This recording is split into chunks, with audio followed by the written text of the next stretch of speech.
Everyone was wrong about Netflix's live-action One Piece. Up until the release of the official trailer, all you would hear or see was negative comments, tweets, and YouTube videos. But with the release of this trailer, the narrative has completely shifted from what was supposed to be another live-action anime flop to possibly the biggest show of 2023. So what on earth caused such a massive shift in fan reception? How do we go from hardly 50% likes in the teaser to nearly 92% likes on the official trailer? Trust me, it will all start to come together after we go over the long list of things Netflix knocked out of the park, offering glimpses of iconic characters like Roger, Shanks, and Mihawk, who all looked fantastic by the way, on top of finally getting to see Luffy's abilities in action. Top this with huge captivating sets backed by an amazing soundtrack. This trailer is almost nearly perfect, but let's not get ahead of ourselves. There are certainly aspects that could be better, like Buggy, Arlong, and even some of the Straw Hats that at times don't seem to fit in. So what can you expect from the One Piece live action? Here's everything you need to know to include the good, the bad, and even some hidden Easter eggs you may have missed while watching the trailer. And before we get started, I want to hear from those of you who have already seen the trailer. What was your favorite part and why? Let me know down in the comments. Before we get all of the bad out of the way, I want to let you guys know I made a Twitter and Instagram, links in the description. So let's talk about the bad. I'm going to be completely honest with you. This trailer was overwhelmingly amazing, but that's not to say it was perfect. My biggest problems with this trailer can be broken down into two main reasons. The first of which was some of the fighting scenes, and then of course the makeup and costumes of some of the characters, which may not be a surprise to many of you watching considering how absurd devil fruit abilities or character designs get in the One Piece anime.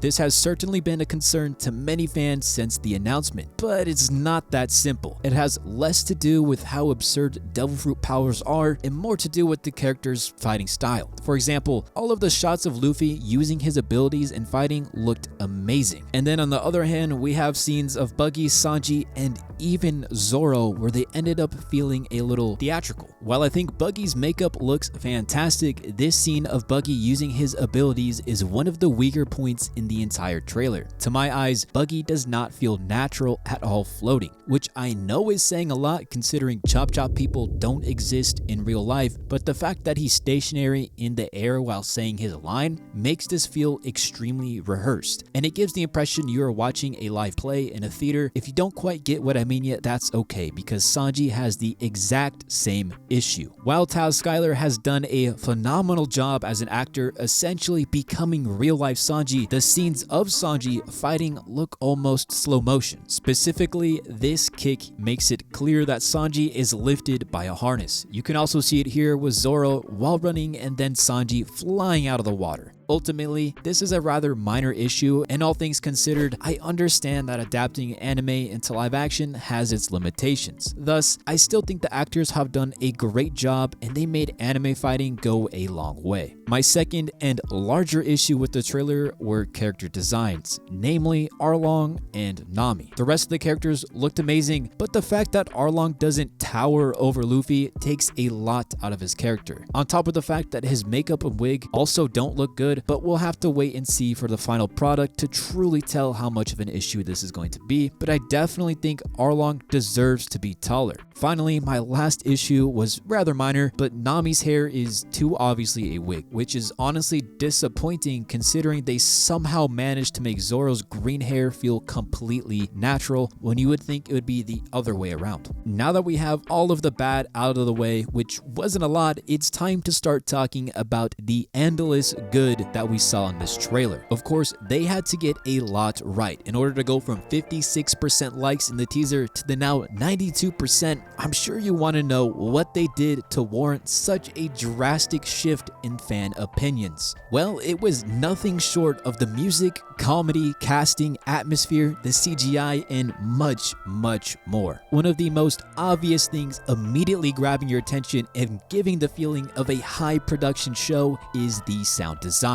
Everything from the music to the sound effects and dialogue is absolutely stunning. The music did a great job to make me feel like this is a spin-off to Pirates of the Caribbean. In other words, the highest honor I could possibly give to whoever created this masterpiece of a soundtrack.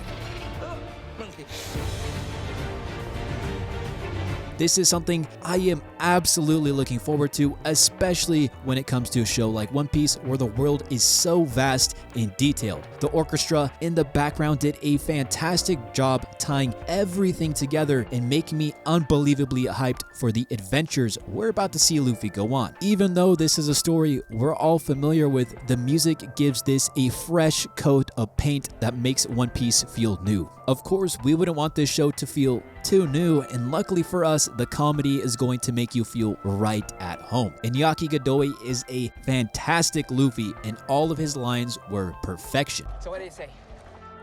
Are you with me?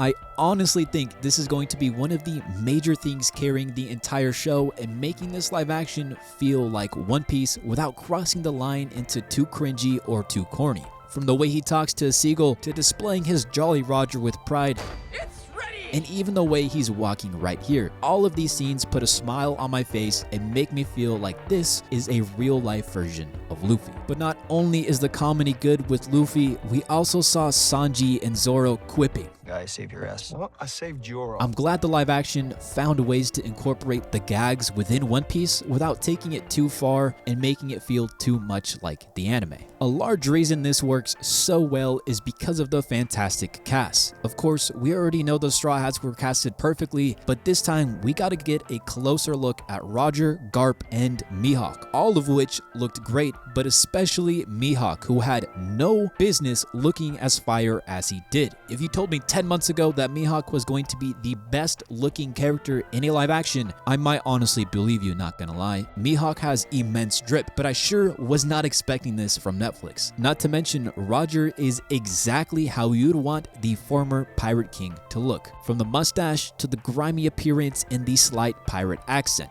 This really sets the stage for the atmosphere in the world of One Piece, which, by the way, the atmosphere is the most impressive thing about the entire trailer, adding significant depth to the world of One Piece where world building is integral to the story. Each set felt vibrant and full of life, evoking nostalgia while incorporating a new and fresh feeling. All of this topped with the music and sound effects like I mentioned earlier. It's hard not to fall in love with how this world has been set up. A large part is due to the CGI. Even though I knew the studio had been given an insanely large budget, I was still pleasantly surprised with the CGI. From Sanji's ship being engulfed by the sea to the destruction of Arlong Park, it all feels right. And honestly, I have no idea if these scenes even are CGI, whether they are or are not. The fact that I can't tell speaks volumes about the production quality One Piece is going to have. Alright, after second thought, these scenes are obviously CGI because there's no chance they filmed their own ship being engulfed by the ocean, but who knows, props to the cameraman if they actually did that, because you know, the cameraman never dies. Before I tell you about the Easter eggs hidden within the trailer, I have one last positive that may be a little bit controversial. That is, of course, that this is a version of One Piece that is not trying to be anything like the anime, and instead, its only goal is to be a great adaptation. You can already pick apart some of the scenes in the trailer that are different than that of the anime, such as Don Krieg not being a part at the Baratier, and instead, the Arlong pirates are the ones disrupting the floating restaurant. While many fans were hoping for Netflix to stay as true to the source as possible, Netflix decided to take some creative liberties and pave their own path, giving seasoned fans a reason to stay engaged and intrigued because the story will offer something fresh, making the series appealing to both longtime fans and newcomers alike. Ultimately, the goal is going to be delivering a great adaptation that respects the essence of One Piece and at the same time adding unique twists. Alright, now it's time for the Easter eggs in the trailer you might have missed. Honestly, I pulled most of these from New World Arthur's Twitter, so go give him a follow. His Twitter will be in the description. In this scene, we can see Luffy drinking a glass of milk in the Baratier, which is a nice reference to when Shanks teased Luffy about not being a man. Here you can see Dragon at Roger's execution. This is a barrel of wine that Doflamingo drinks in the manga. Here is Caviar Cavendish's Wanted poster, and then Bellamy, Foxy, and of course Don Krieg. Nearly all of the character outfits are references to cover panels in the manga. To those of you who have not seen my previous video where I predicted that the live action would exceed all of our expectations, go give it a watch and let me know if you think I was right. Don't forget to drop a like, subscribe, and go follow me on Twitter. So yeah,